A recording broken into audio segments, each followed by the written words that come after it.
kita nak SMEs melakukan inovasi, ramai juga yang tertanya-tanya bila kita kata innovate.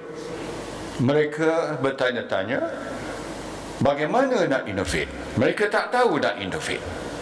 Kalau mereka tahu nak innovate pun, mereka terpaksa mewujudkan unit inovasi dalam syarikat mereka. Bayangkan sebuah SME terpaksa mewujudkan unit inovasi. Sudah tentu kosnya tinggi dan banyak yang tak berkemampuan.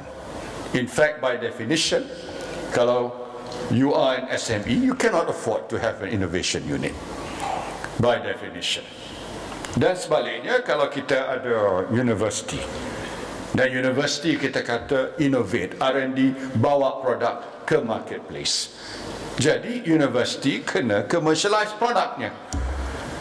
Dan academicians are not the best people to commercialize their product because it's not their business.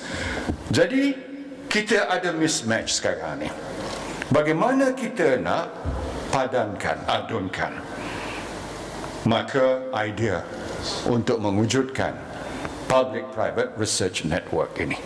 Sebab kita ada SME yang nak innovate, kita ada IPTA yang ada kemampuan untuk melakukan R&D dan innovation. SME nak innovate, process innovation katanya, ataupun product innovation. Mereka tak tahu nak buat, mereka pergi ke pusat Public-Private Research Network ini. Mereka kata, I have a challenge, I have a problem, I want to innovate. This is my money, I put my money on this table. Not big money, because you cannot afford a lot of money. So, kerajaan kata, tak apa, kita akan lakukan matching grant. Dan di bawah program ini, PPRN ini, kerajaan akan beri matching grant sebanyak maksimum 50,000 bagi setiap aktiviti. Dan ini saya telah umum dalam bajet 2015.